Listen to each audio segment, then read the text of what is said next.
Welcome to Creative Recovery Podcast, a community of artists, entrepreneurs, colorful creatives, and anyone seeking to reclaim self-expression. Creative Recovery is exploring what nourishes mind, body, and spirit in service of creative aspirations. Creative Recovery is opening to play, process, and the unknown. I am Brenna, writer, editor, and coach, empowering people to discover their voice and reclaim creativity. Please join this community as we journey into a deep process of self-discovery, exploring practices to awaken creative intelligence, connect to intuition, and live a life of purpose and joy.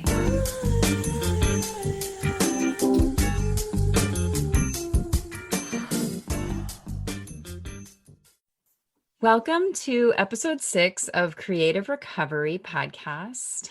It's with a little bittersweet emotion that I introduce Lou as our guest today. She's transitioning out of the podcast and fully into her hypnotherapy practice. So this will be her last appearance on the podcast, and I'll be hosting from here on out. But I'm really, really excited to have this conversation with her about the relationship between hypnotherapy and creativity.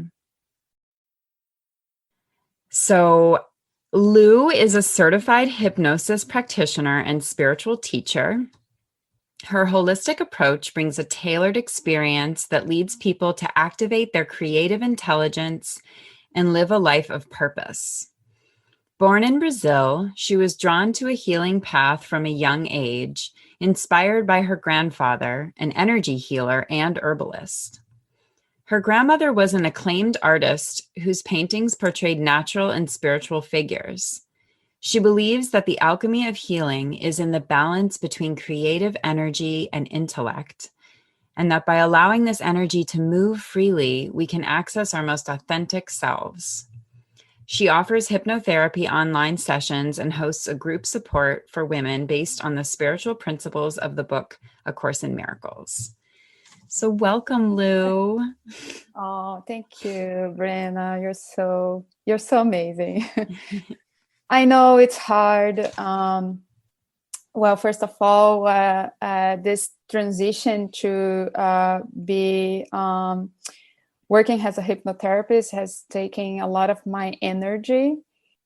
We always talk about creative recovery being a space of allowance and self-discovery, and I think that's the beauty of this project. It has its own life. It's not mine. It's not yours. It is what it is, right? Yes. And we always talk about being present and being sincere with ourselves, right? And I think we are here discovering how to be in the present and how to be sincere with ourselves in the moment. And we don't know what's going to happen, but at this moment, this is the configuration is going towards this direction. But that's the beauty of this project, and I think we should always cultivate this awareness of allowance, right? That's so beautifully put. And I'm extremely grateful to have had the opportunity and pleasure of recording 5-6 episodes with you on this podcast. And I'm really looking forward to launching it however it unfolds as I host. So and you do it beautifully. Oh, thank you.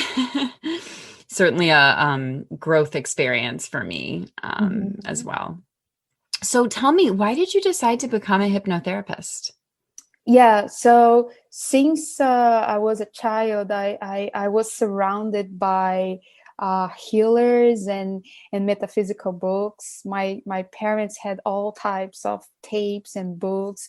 I think since like 10 years old, I was listening to tapes to do astral projection and hypnosis as well. So I think I denied this path for a long time, and I went to the art world. I became an actress. I graduated in performing arts, and I had a long career as an actress.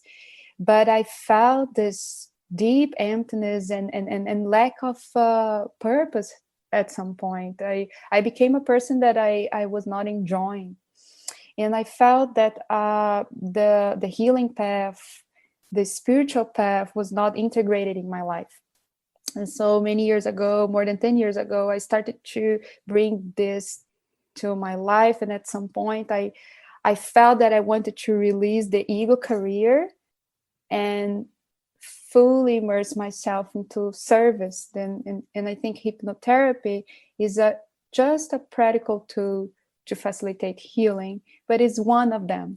And I'm passionate about, but it's just a great tool to help people and also help myself. Can you talk a little more specifically about what is hypnotherapy and what is hypnosis? Yeah, that's great. Hypnotherapy is a system that helps us to access our inner resources and release wrong perceptions of the mind. So it is, sometimes people think that hypnosis is just moving from negative thinking to positive thinking, but actually I like to think that it's more about releasing wrong perception and coming in direction and moving towards right perception. And we are just creating the conditions for this to happen. When you say right and wrong thinking, what do you mean specifically? Like, what's an example of wrong thinking? Yeah, wrong thinking would be our conditionings, our limiting beliefs, all the borrowed thoughts that are not necessarily our thoughts. It's what we gain. It's the conditioning that we've been carrying through our childhood, and they actually are not authentic to us, and they limit us, and they limit our potential, our full potential. So the beauty in hypnotherapy is how can we release this old conditioning or old patterns, behaviors, perceptions that sabotage us, so we can actually be connected with our full potential and connected with our authentic self. Sign me up. That sounds exactly what I need. Can you can you talk a little bit about the process of putting someone into a hypnotic state, and kind of, you spoke a little bit about some of the benefits, being, releasing limiting beliefs, but can you talk a little bit more specifically about that process and its benefits, maybe beyond just kind of letting go of limiting beliefs? Yeah. So the altered state of mind that we call Transstate is basically a deep relaxation of this logical mind, the monkey mind, the analytical mind. It's when we are able to relax that, and our senses actually flourish. And when we relax this analytical and logical mind, we are more susceptible to healing suggestions. We are more susceptible to access other realms of consciousness. We can access the subconscious memories, and that is the seat of feeling and imagination. So the hypnotic state is basically a space where we are decreasing the defense mechanisms that we leave most of the time, that we are operating during the day, that we are operating in our daily lives. And when we are lowering these defense mechanisms, we are able to experience the deep mind. And then we are able to access our creative intelligence as well. Can you talk a little bit more about the creative intelligence and sort of getting access to that, and this, what you call the deep mind? Yeah. So let's say that we have 3 levels of the mind. We have the conscious mind, that is this logical mind that we are operating right now, for example, the doer, right? Then we have the subconscious, where the subconscious is like a computer. It has stored all the memories, the beliefs, our conditionings. Within the subconscious mind, we have the superconscious, which is our higher intelligence, our creative intelligence, our higher self, connection with divine, the field of infinite possibilities. So to access this field of infinite possibilities, we must open space for that. And we open space by releasing these conditionings that are stored in the subconscious mind. And this condition and the subconscious mind is the feeling mind. So we address the subconscious by digging deeper into the emotions that we have there, that we have suppressed or repressed there. So it's really interesting that the creative mind comes from the same place that the limiting beliefs also originate, where the limiting beliefs also originate, the subconscious. Yes, I read that the subconscious is synthesized creativity, and the superconscious is inspired creativity. So the difference is that because the subconscious is like a computer, you can easily program. So you can easily give suggestions and commands to help you. But the superconscious is this big field of infinite intelligence, and that it's not, you don't program that. It's just, it is what it is. It's just divine energy. It is creativity. That's so fascinating. So I'm wondering, do people, when you put them in a hypnotic state, is the point that they sort of get familiar with this state that they can then access it when they're not in hypnosis? Is kind of like meditation, training the mind. While you're in meditation, you're training the mind to bring yourself back to your breath, bring yourself back to your body. And then when you're in your life, your daily life, you have a muscle memory of that return to the body and to the breath. And so you can become present more easily with the practice of meditation. Is it like that for hypnosis? Yes, totally. The difference between meditation and hypnosis is that in meditation, we might cultivate the stillness, and in hypnosis, we cultivate stillness and suggestion. We add the suggestion, and the suggestion is what is gonna help us maybe to get some healing, or to achieve a goal, or to be more creative, to finish the book.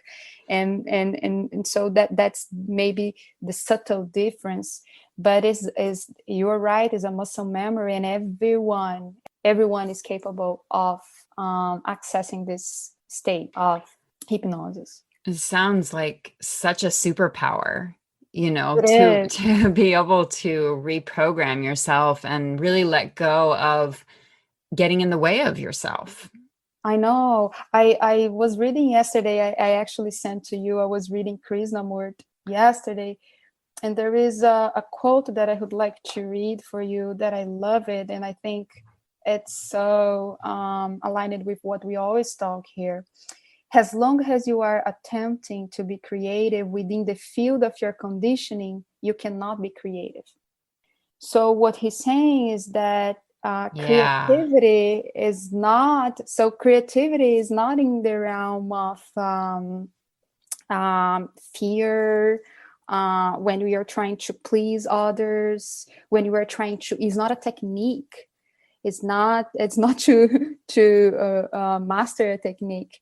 Creativity is a state of being, and it is something that is so bigger and so larger than we think. And I think that's the beauty of hypnosis to me. It's the possibility of releasing this conditioning and be truly creative. Creatives start studying their craft intensely, technique, which which has a lot of value and is important in in creating something. But sometimes they get so focused on that and on comparing themselves with people who have studied the technique longer and maybe are faster at it, or can do it for longer periods of time, or are more nimble in it. And so there's that critic steps in, and I can definitely see how that's not the place from which we create. Yeah, totally. I'm listening to autobiography of George O'Keeffe, the autobiography of George O'Keeffe, Oh, and she's so she's so fascinating. wise. Yeah, yeah, and then she talks a lot about creating for herself first, about finding beauty and merging into that beauty. Mhm. First of all, before even showing to anyone, before even trying to please any specific standard, right? And then I think I was reflecting yesterday about this creative state of being that we talk a lot here, and again, it's not about the product. It's about this. It's about this connection with this Yeah. field. Yeah, Georgia, I'm happy you mentioned Georgia O'Keeffe because I've read little essays that she's written on the creative process and they're brilliant. And I'll put them in the show notes, but yeah, I want to read. Please send me. she's quite articulate about process and creative process and really devoted her life to that. So I'm wondering, I want to back up a bit. You mentioned how the process of hypnosis can help us connect more to our senses. Mm-hmm. And so I'm wondering if you can talk a little bit more about that and the benefits of that.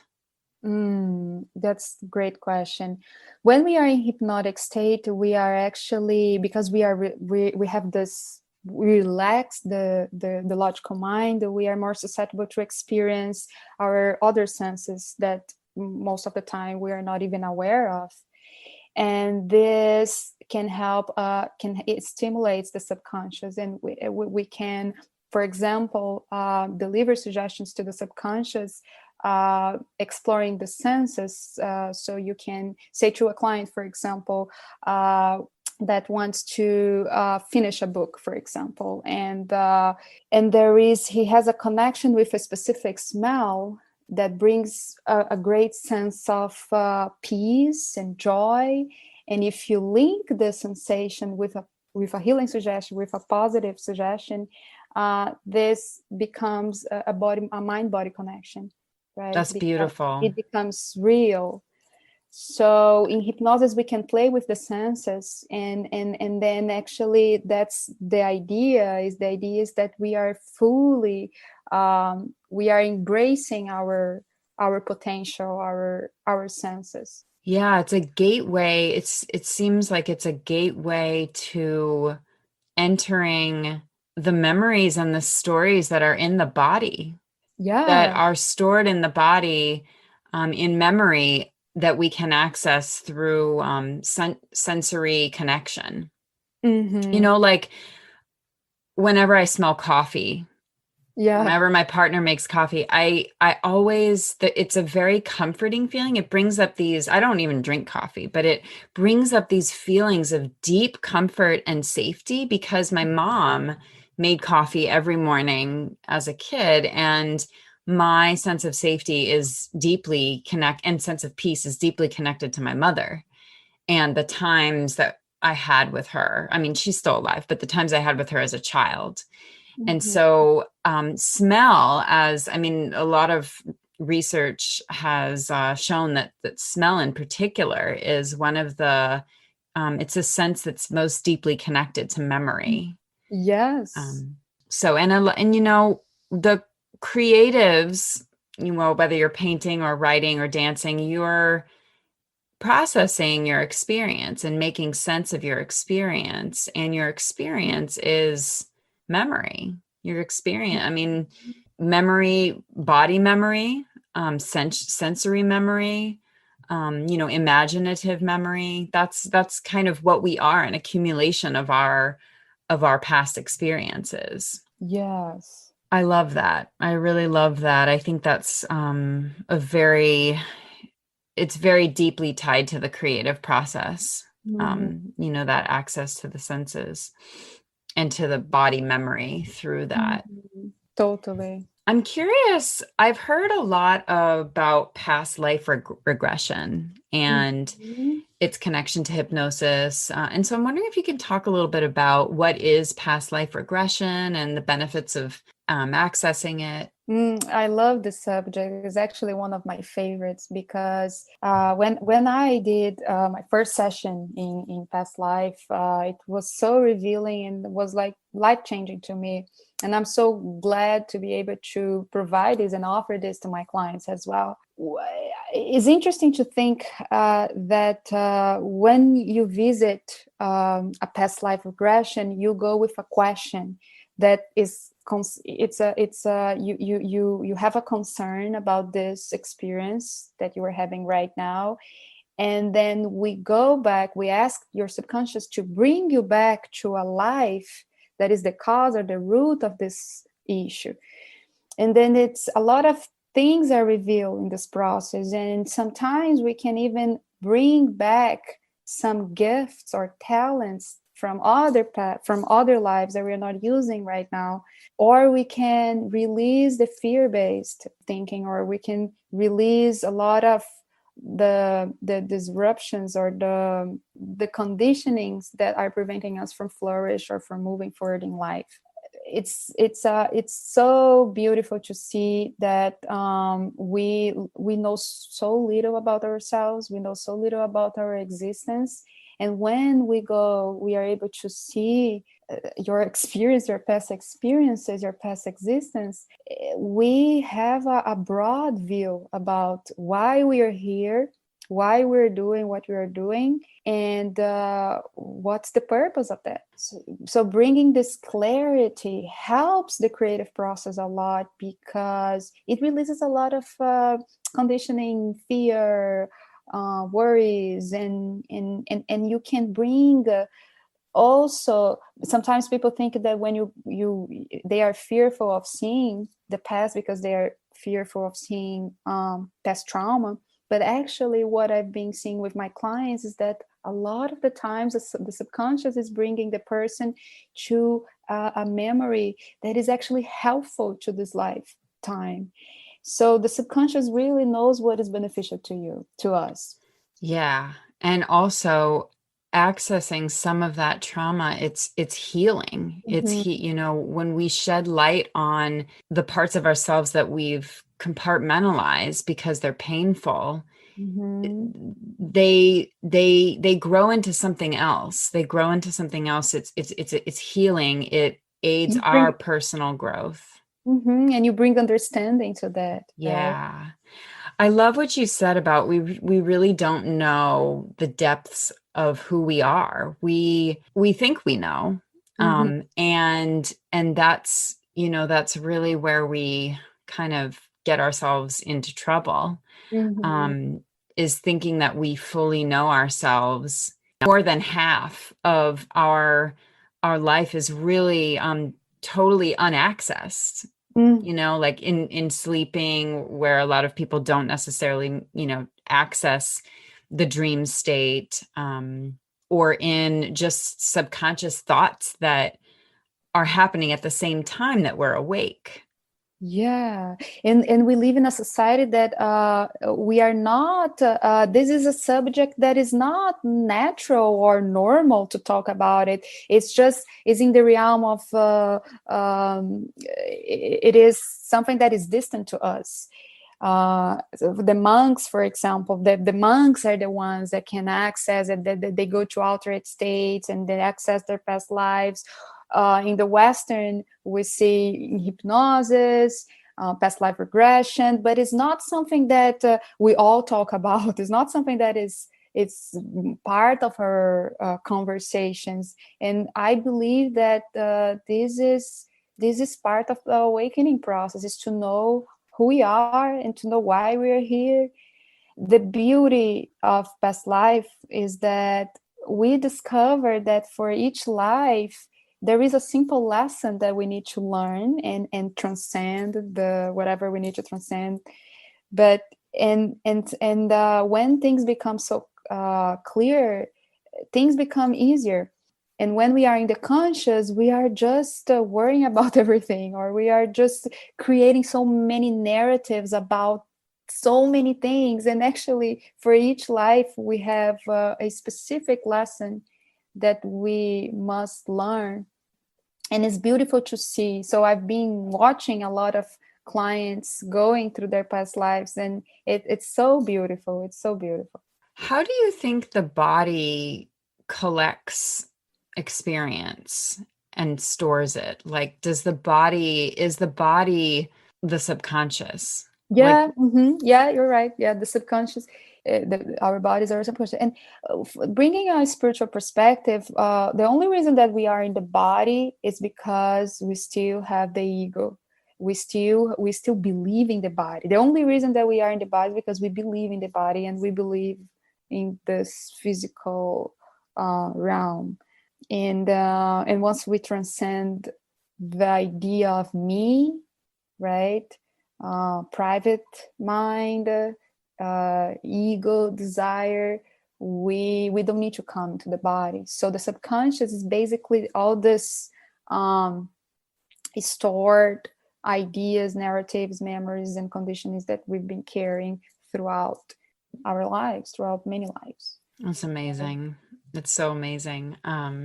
Yeah, thank you for the work you do serving people, and also for talking about it. It's so fascinating.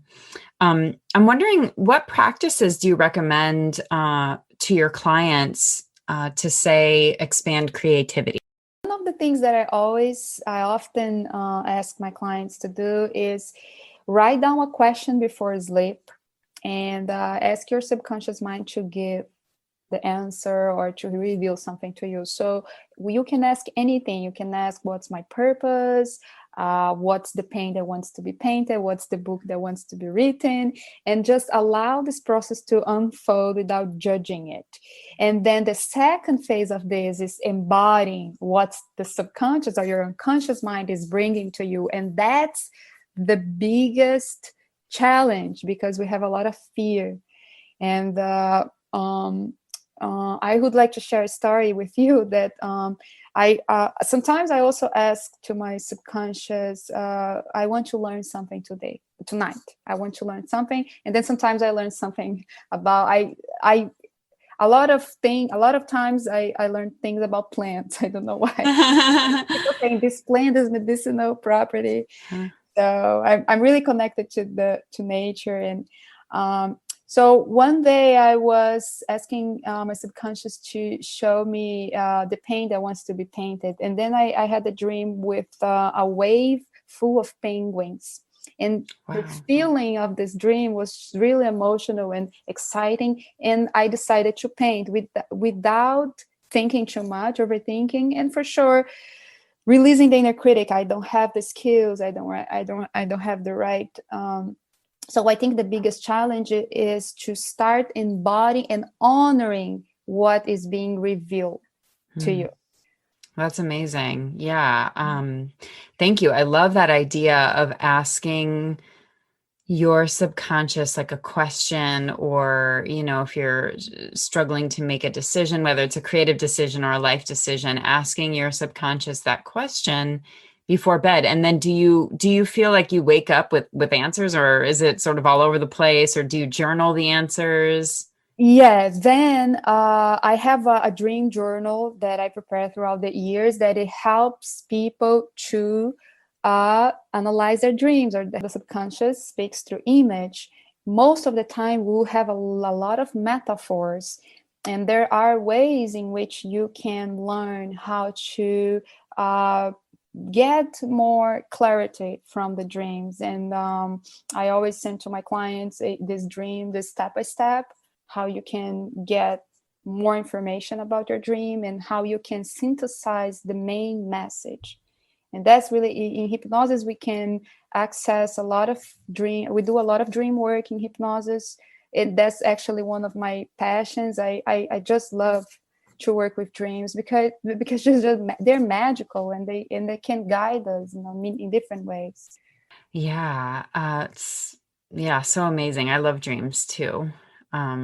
and I'm only starting to tap into the potential, the creative potential that's in my dreams. I didn't do a lot of dream work growing up, or even as an adolescent, or young adult, and I'm starting to really explore that realm now, and it's really fun. It's Mm-hmm. fun to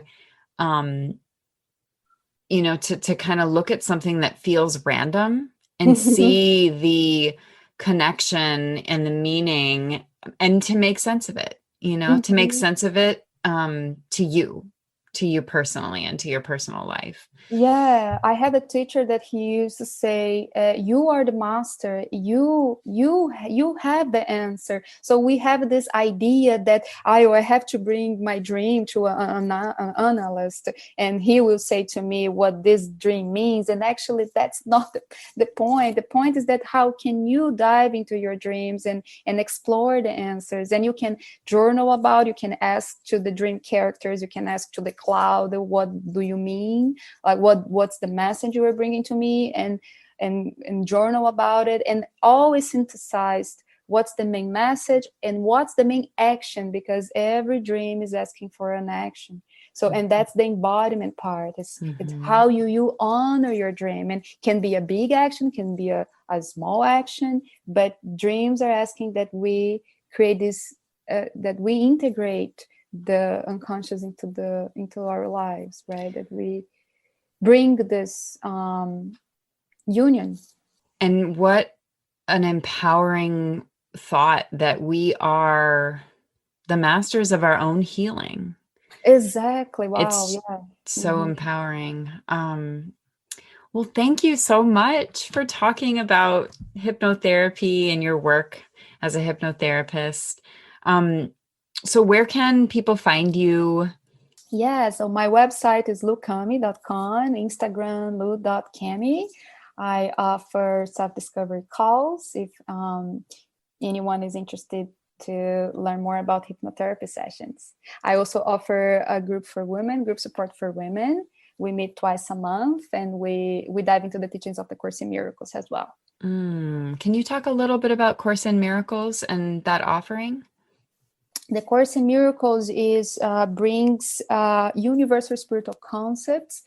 It uses a Christian language, but I like it to bring understanding to these teachings in a broad way. So in a way that is not related to any religion. So we dive into the concepts of basically the Course in Miracles is it's all about releasing the ego thought system and returning to our full awareness, returning to spirit. Mm-hmm. And it helps me a lot. And I think I never found something that really resonates with me and helps me to reflect about my own purpose and my own existence. It's really beautiful. Thank you. And on Instagram, you can follow Lou at lou.camille. And she often posts images of her watercolor paintings, which are stunning. Oh, So I highly recommend checking her out on Instagram. thank you, Brenna. It was All amazing. right. Thank you so much.